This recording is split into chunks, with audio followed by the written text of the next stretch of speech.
Hi welcome to Kavyalakshmi Shouri blog. ಇವತ್ತು ನಾವು ಮಾಡ್ತಿರೋದು ಮೀನು ಸಾಂಬಾರು. ನಮ್ಮ ಕಡೆ ಟೊಮೆಟೊ ಎರಡು, ಇವಾಗ ಈರುಳ್ಳಿ ಶುಂಠಿ, ಟೊಮ್ಯಾಟೊ, ಪುದೀನ, ಕೊತ್ತಂಬರಿ, ಬೆಳ್ಳುಳ್ಳಿ ಎಲ್ಲ ಹಾಕ್ಕೊಳ್ಳಿ.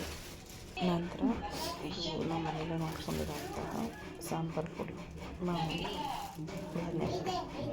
ಧನ್ಯ ಪುಡಿ, ಸ್ವಲ್ಪ ಅಚ್ಕಾರ ಪುಡಿ ಹಾಕಿ ನೀರು ಹಾಕಿ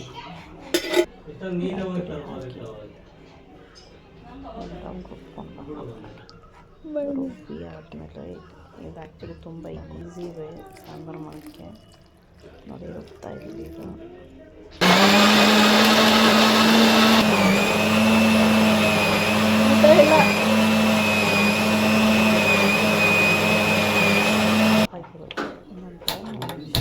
ಪಾತ್ರೆ ಇಟ್ಟು ಗ್ಯಾಸ್ ಆನ್ ಮಾಡಿ ಆಯಿಲ್ ಹಾಕ್ತಾಯಿದ್ದೀವಿ.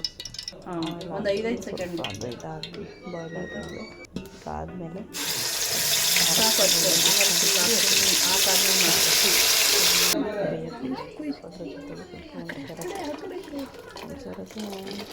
ಸಾರಿಗೆ ತುಂಬ ಟೇಸ್ಟ್ ಕೊಡುತ್ತೆ. ಹಾಗಾಗಿ ತುಂಬ ಚೆನ್ನಾಗಿ ಹಸಿ ವಾಸನೆ ಹೋಗೋವರೆಗೂ ಒಂದು 20 ನಿಮಿಷ ಬಾಯ್ಲ್ ಮಾಡಬೇಕು. ಸಾಲ್ಟ್ ಹಾಕ್ತಾಯಿದ್ದೀನಿ ನೋಡಿ. ಸಾಲ್ಟ್ ಹಾಕಿ ಬಾಯ್ಲ್ ಮಾಡಿ ಎಲ್ಲ ಹಾಕ್ಬಿಟ್ಟಿದ್ದೀವಿ. ಮಿಸ್ ಆಗಿ ವೀಡಿಯೋ ಮಾಡೋಕ್ಕಾಗಿಲ್ಲ ಅಂತ ಹೇಳೋಣ. ಮೀನು ಹಾಕಿದ್ರೆ ಸಾಂಬಾರು